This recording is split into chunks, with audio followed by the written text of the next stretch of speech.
इस्मत चुगताई की लिखी हुई कहानी बावर्ची। मेरा बावर्ची काश इन गरूर में डूबे हुए शब्दों को मुंह से निकालने से पहले इंसान इतना सोच ले कि ये दुनिया फानी नश्वर है। मूर्ख, यहाँ कोई किसी का नहीं। 2 दिन की चांदनी और फिर घोर अंधेरा है।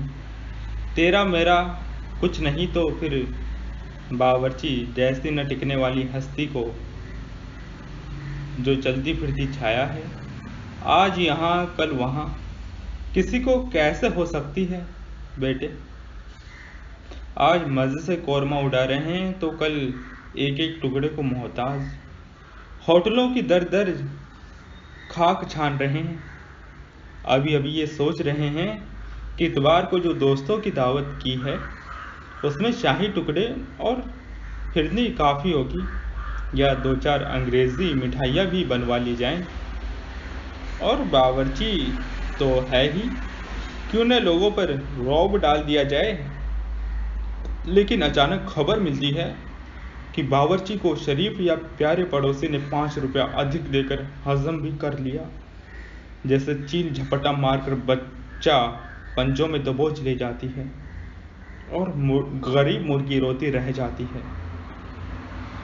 बिल्कुल उसी तरह लाचार खराब जायके वाले होटलों से जिंदगी के दिन गुजारने लगते हैं मेरा बावर्ची।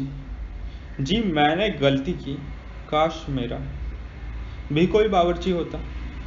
यहाँ इस घर में जिसका किराया मैं अदा करती हूँ, बेशक एक जिन्नाती किस्म का बावर्ची रहता है, जिसकी मिल्कियत तवा चूल्हा आदि है और उसके इलाके में चिमटा, फुकनी और झिंगरों, चूहों आदि के अतिरिक्त 2 नाकाबिले यकीन इंसान भी रहते हैं। शायद पढ़ने वालों को शुबा हो रहा है कि बावर्ची बेहद गुस्ताख और मरखना होगा। जी नहीं, सारी मुसीबत तो यही है कि वो खतरनाक हद तक फर्माबरदार है। लोग कहेंगे तो फिर ज़रूर मेरा दिमाग खराब है।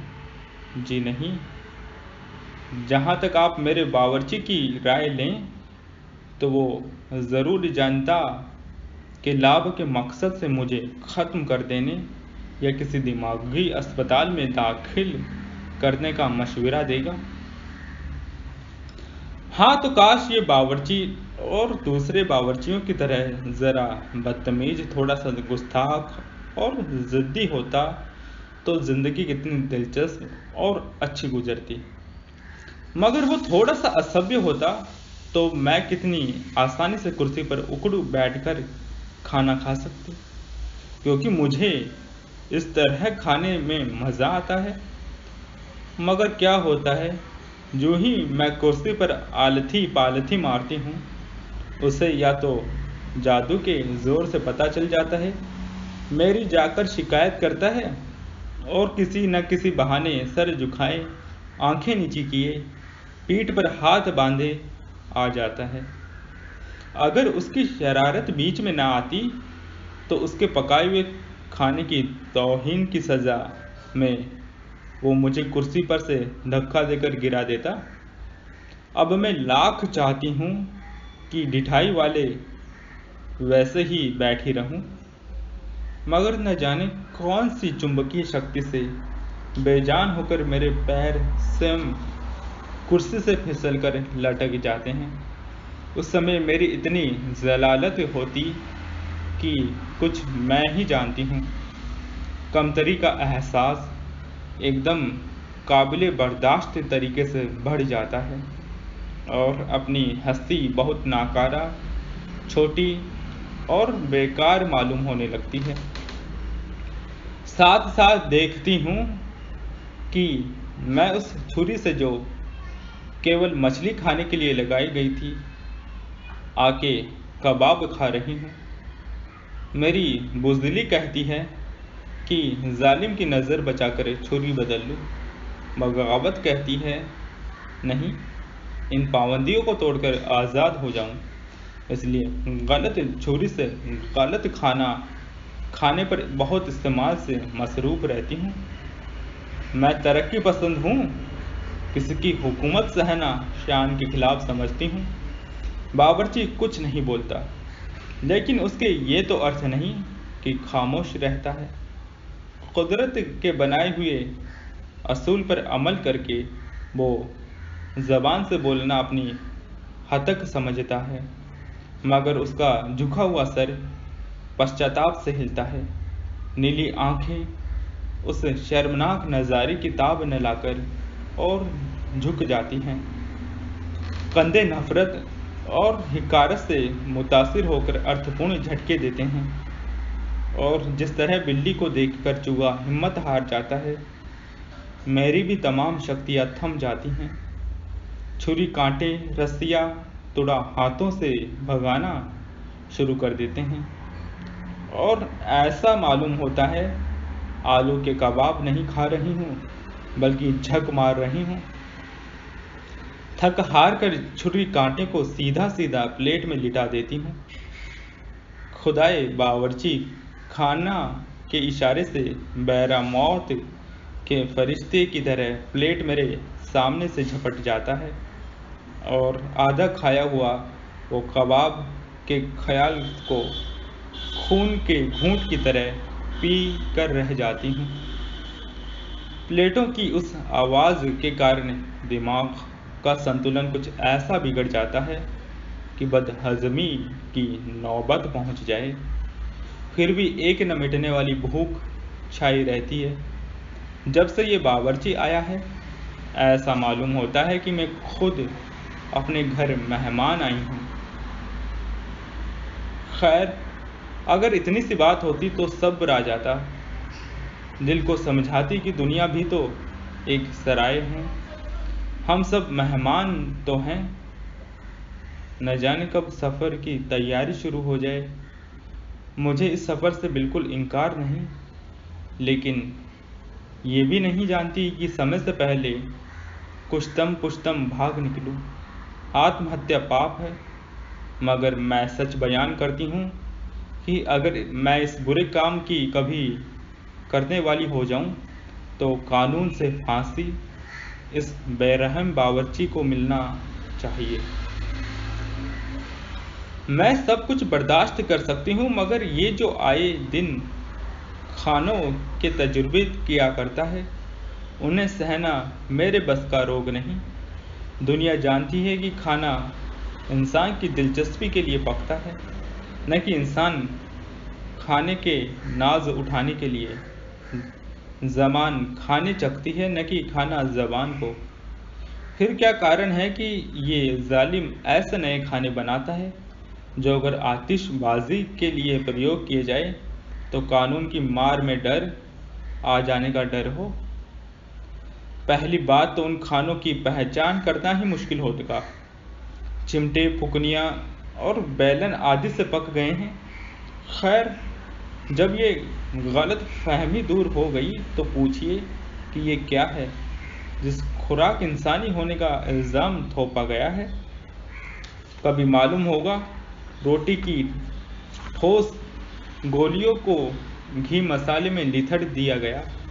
कभी शुबा होगा बच्चों के खिलौने और श्रृंगार की चीज़ों को इस तरह काम की बनाने की कोशिश की गई है। महंगाई का दौर है, जो कुछ भी कम खर्ची की आड़ लेकर न कर डाला हो कम है। अब इस अरसे में निर्णय शक्ति बिल्कुल बेकार हो चुकेगी। कभी तो असल फलों का लखनऊ की दस्तकारी समझकर बेवकूफ़ी का सबूत देना पड़ेगा, और कभी बनावटी कागज़ के फूलों को असली समझकर बच्चों जैसी हरकत हो जाएगी। लोग कहेंगे, भाई क्या बावर्ची है, क्या मेज़ सजाता है। मगर मैं खूब जानती हूँ वो सब कुछ क्यों करता है, बेवकूफ़ बनाने के लिए। वो बड़े सोच विचार के बाद ये जाल बिछाता है, और जब हम उसमें उलझकर कलाबाजियाँ खाने लगते हैं तो निहायत दाद तलब निगाहों से तमाम बदहासियों को ध्यान से नोट करता जाता है ताकि पड़ोस के तमाम बावर्चियों के सामने उनका मजाक उड़ाकर मजा उठाए। ये सब वो केवल उल्लू बनाने के लिए करता है, वरना स्वयं ही सोच लीजिए, आका और खादिम के बीच ये साली बहनोई जैसा रोमांटिक मजाक का क्या अर्थ रहता है। अभी पिछले दिनों का जिक्र है कि मेज़ पर एक अजीब हयूला एक बड़ी सी प्लेट में नजर आया। सब ऐसे चौकन्ने हो गए जैसे दुश्मन के फेंके हुए बम को देख लिया हो। बेहद होशियारी से बावर्ची की आंख बचाकर पहचानने की कोशिश इतनी ही बेकार और मुश्किल हो गई जैसे दरिया में कूद पड़ने के बाद सूखा रहना। मजबूरन उसकी अर्थपूर्ण मुस्कुराहट के साथ दहशत ज़दा होकर ऐसी सूरत बना ली जैसे पहचान गए कि क्या पकाया है। हमारे प्यारे बावर्ची ने अब निहायत अदब के साथ ख्वाब उठाकर एक दूसरे के सर मढ़ना शुरू की। ओहो शुक्रिया, मगर मेरा तो परहेज है, ज़रा सा ले लूँगा। पहले आप लीजिए। बदकिस्मती से एक बिन बुलाए मेहमान भी आ गए थे। धर लिए गए बेचारे। अब कांपते और तरसते चारों तरफ से देख रहे हैं कि किस रुख से और किस हथियार से हमला करें। किला फतेह करने की कोशिश है और इसमें जो हरे और सफ़ेद फूल रखे हैं उन्हें खा ही लिया जाए, या वो केवल नुमाइश के मकसद से रखे गए हैं। विश्वास कीजिए, यही साहब एक बार पूरा कागज़ जो सजावट के मकसद से लगाया गया था निगल चुके थे। कमबख्त बावर्ची हर नए खाने के साथ कम से कम एक पर्चा उपाय प्रयोग तो दे दिया करे। जी नहीं, वो बेहद अदब के साथ दूर कुछ खड़ा मज़ा ले रहा है जब मेज़ पर रखे हुए सब हथियार नकारा साबित होकर फावड़ों, हथौड़ों और दवाइयों की आवश्यकता महसूस होगी, तब वो बेहद मासूम और भोली आवाज़ में बताएगा कि बजाय पागलों की तरह कुश्ती लड़ने के अगर उसी चीज़ को सीधे साधे चमचे से निकाला जाए तो कभी इतनी बेलगाम न हो जाती। यही हुआ जब वो गरीबन मेहमान अच्छी तरह शारीरिक और दिमाग से हार चुके तो पता चला जिस चीज़ को वो बहुत जोश से हलाल कर रहे थे वो केवल रकाबी पैंदा था। आदमी बहमी है। खाने से पहले सारे आत्मसम्मान को ताक पे रखकर बेहद परेशान होकर पूछा, ये है क्या? जवाब मिलता है, सरकारी हवेलियाँ। बपोरियाँ? कैसी बहवैरियाँ? जूतियाँ हजूर। ये लीजिए। क्या जवाब दिया है। जैसे कमबख्त बहपोरियाँ भी फलसफा हो गई जो हम जैसे कोड मगज़ों की समझ में न आएंगी, और केवल उनका होना तो इस बात की दलील नहीं कि अब उन्हें भी खाना भी पड़े। यूँ होने को तो दुनिया में हज़ारों चीज़ें होती हैं। जवाब मिलता है, सरकार मूंग की दाल से बनती है। अब भला मूंग की दाल जैसी शरीफ जिन्स पर कौन शुबा कर सकता है?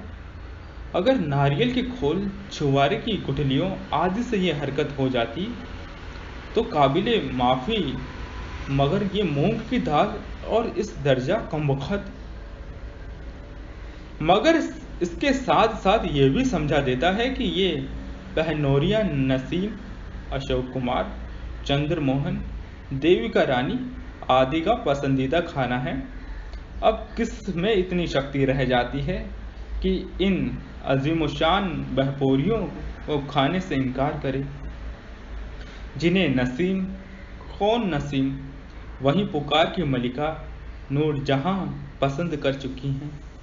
मगर मैं खूब जानती हूँ कि जैसे हम बच्चों को शादी होने के नाम से डराते हैं, इस तरह मुझ पर रौब डालने के लिए ये बावर्ची बड़े इज्जतदार हस्तियों को अफसाने सुनाता है, जिनके यहाँ वो नौकर रहकर बहपोरियाँ खिलाने के दावा करता है।